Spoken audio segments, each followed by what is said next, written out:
தமிழக வெற்றி கழகத்துக்கு தானே விசில் கொடுத்துருக்காங்க. அப்போ எல்லாரும் விசில் தான் போடணும். இனிமேட்டு எலெக்ஷன் முடிகிற வரைக்கும் எல்லாரும் விசில் அடிச்சுக்கிட்டு தான் இருப்பாங்க.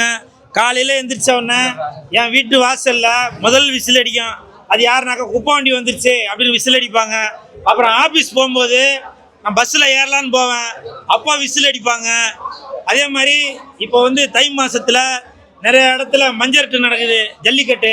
அப்போ அந்த ஜல்லிக்கட்டு போட்டியில் எல்லாரும் விசில் அடிப்பாங்க.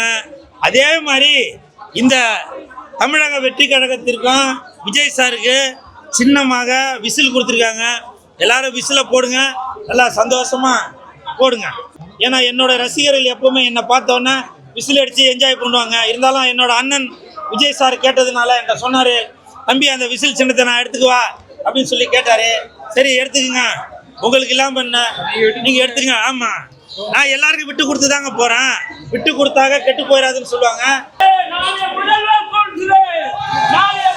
கூழ்த்துரு, நாளைய பிரதமர் கூழ்த்துரு, நாளைய மாவட்ட செயலாளர் கூழ்த்துரு, நாளைய மாவட்ட செயலாளர் கூழ்த்துரு.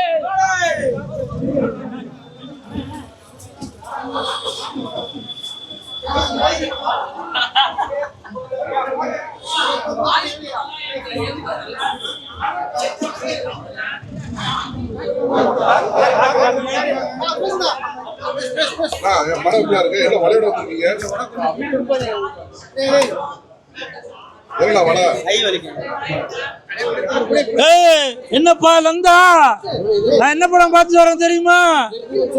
என்ன படம் பார்த்து வரேன் தெரியுமா? ஜாக்கி. அந்த படம் தான் படம் பார்த்துட்டு வரேன். எதுக்கா அப்படி வலையோட வந்திருக்கேன் தெரியுமா? கேரளால பார்த்திருப்பீங்க.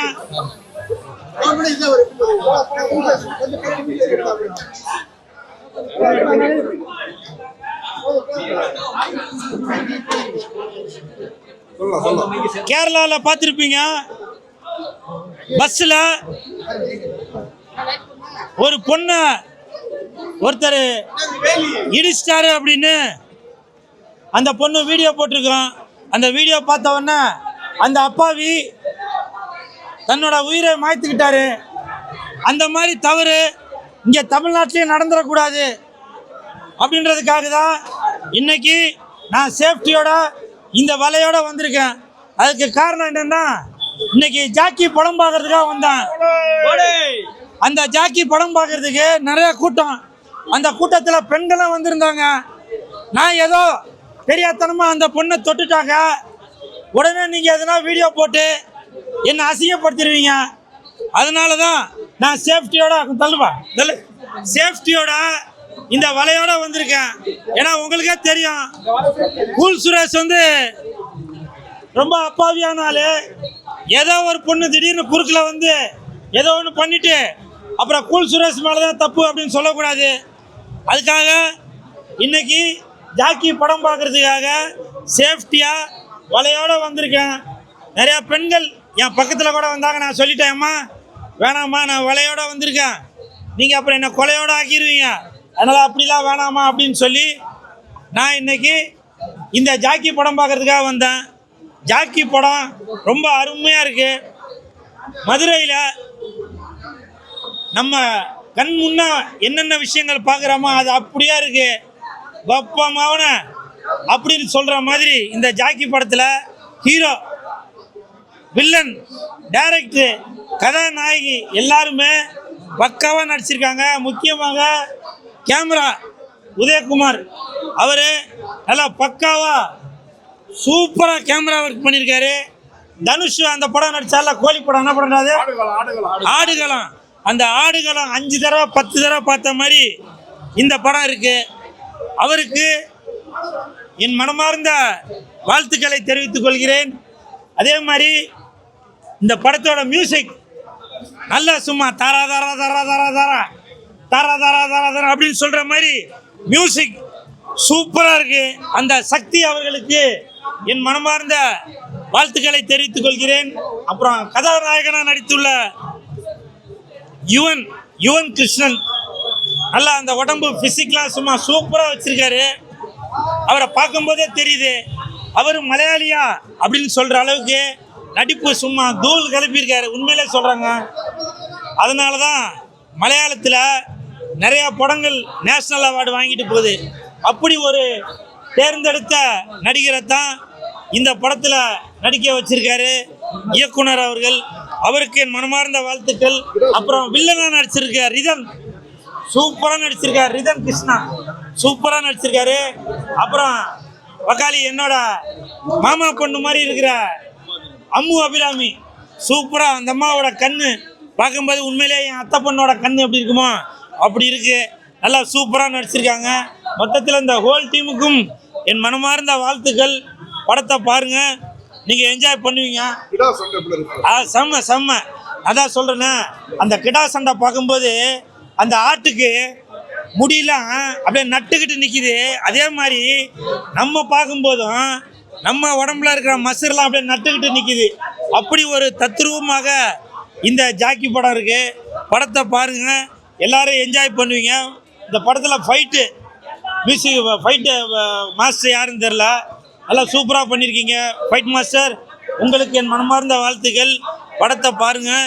நான் இன்றைக்கி சேஃப்டியோடு வந்திருக்கேன் அப்படின்னாக்கா, இந்த ஜாக்கி படத்துக்கு கூட்டம் அதிகமாக இருக்கிறதுனால நான் சேஃப்டியாக இருக்கணும்னு நான் எதிர்பார்க்குறாள்.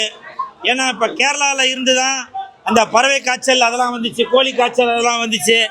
அதே மாதிரி கேரளாவிலேருந்து அந்த பொண்ணு ஏதோ ஒரு வீடியோ எடுத்து போட்டு தமிழ்நாட்டில் ஒரு பிரச்சனை நடந்ததில்ல, அந்த மாதிரி இங்கேயும் எதுவும் நடந்துடக்கூடாது என்பதற்காக ஜாக்கி படம் பார்க்குறதுக்கு இந்த கூல் சுரேஷ் சேஃப்டியோட வலையோடு வந்திருக்கேன். படத்தை பாருங்கள், ஜாக்கி படத்துக்கு சப்போர்ட் பண்ணுங்கள். Thank you thank you thank you. என்னது யாருக்கு?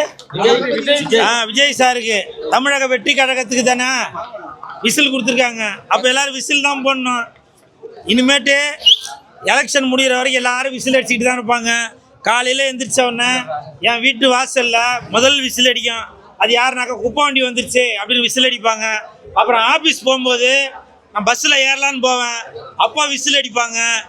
அதே மாதிரி இப்போ வந்து தை மாதத்தில் நிறைய இடத்துல மஞ்சட்டு நடக்குது, ஜல்லிக்கட்டு. அப்போ அந்த ஜல்லிக்கட்டு போட்டியில் எல்லாரும் விசில் அடிப்பாங்க. அதே மாதிரி இந்த தமிழக வெற்றி கழகத்திற்கும் விஜய் சாருக்கு சின்னமாக விசில் கொடுத்துருக்காங்க. எல்லாரும் விசிலை போடுங்க, நல்லா சந்தோஷமாக போடுங்க. விரைவில் அதற்கான அறிவிப்பு வரும். சரிங்களா? இன்னொரு ஒரு வாரம் வெயிட் பண்ணுங்க, அதற்கான அறிவிப்பு வரும். என்ன சின்னம் கேட்கலான்னு இருக்கீங்க? அது சொல்கிறேன். ஏன்னா நான் வந்து விசில் சின்ன தான் கேட்டிருந்தேன். அது வந்து தமிழக வெற்றி கழகத்துக்கு போயிடுச்சு. ஏன்னா என்னோட ரசிகர்கள் எப்போவுமே என்னை பார்த்தோன்னே விசில் அடித்து என்ஜாய் பண்ணுவாங்க. இருந்தாலும் என்னோட அண்ணன் விஜய் சார் கேட்டதுனால என்கிட்ட சொன்னார், தம்பி அந்த விசில் சின்னத்தை நான் எடுத்துக்குவா அப்படின்னு சொல்லி கேட்டார். சரி எடுத்துக்குங்க, உங்களுக்கு இல்லாமல் பண்ண நீங்கள் எடுத்துக்கங்க. ஆமாம், நான் எல்லாருக்கும் விட்டு கொடுத்து தாங்க போகிறேன். விட்டு கொடுத்தாக கெட்டு போயிடாதுன்னு சொல்லுவாங்க. விஜய் சாருக்கு என்கிட்ட புஷியானு சார் ஃபோன் பண்ணி கேட்டார், சார் அந்த விசில் சின்னத்தை நாங்கள் எடுத்துக்கலாமான்னு கேட்டார். சரி எடுத்துங்க, என் அண்ணனுக்காக தமிழக வெற்றி கழகத்திற்காக விசில் சின்னத்தை கொடுத்தேன். எல்லாரும் விசில் அடிங்க. காலையில் 6 மணிலேருந்து நைட்டு தூங்குற வரைக்கும் விசில் அடிங்க. யாரையும் தூங்க விடாதீங்க. சரியா? எல்லா இடத்துலையும் விசில் அடிச்சுக்கிட்டே போங்க. அப்புறம் யார் ஓட்டு போடுவாங்க அப்படின்றது எலெக்ஷன் அன்னைக்கு தெரியும். சரிங்களா? இல்லை அப்படியெல்லாம் யாரும் கோச்சிக்க மாட்டாங்க. என்னுடைய தொண்டர்கள் ரசிகர்கள் கூல் சுரேஷ் சொல்கிறத தான் கேட்பாங்க. புரியுதுங்களா? அடுத்தவங்கள மாதிரி சொல் பேச்சு கேட்க மாட்டாங்க அப்படிலாம் சொல்ல மாட்டாங்க. என்னுடைய ரசிகர்கள் கூல் சுரேஷ் என்ன சொல்கிறனோ, தலைவர் கூல் சுரேஷ் என்ன சொல்கிறாரோ அதை தான் என்னுடைய ரசிகர்கள் அதை தான் கடைபிடிப்பாங்க. சரிங்களா? நன்றி. என்னது? விரைவில் அதாவது நிறைய பேர் 1 வருஷத்துக்கு முன்னாடியோ 2 வருஷத்துக்கு முன்னாடியோ கட்சி ஆரம்பிச்சு அதை வந்து வெளியில கொண்டு வரதுக்காக பாடுபடுவாங்க. நான் வந்து அப்படி இல்லைங்க. நடந்தா ஊர்வலம், நின்னா பொதுக்கூட்டம், இப்படி தான் நான் இது வரைக்கும் கூல் சுரேஷ் வாழ்ந்துட்டு இருக்கேன். அதனால இந்த கூல் சுரேஷோட கட்சி பேர் என்ன, சின்னம் என்ன அப்படின்றத நான் ஒரே ஒரு அறிக்கை கொடுத்தாலே வட்டி தொட்டி எல்லாமே போய் சேர்ந்துடும். சரிங்களா? நன்றி.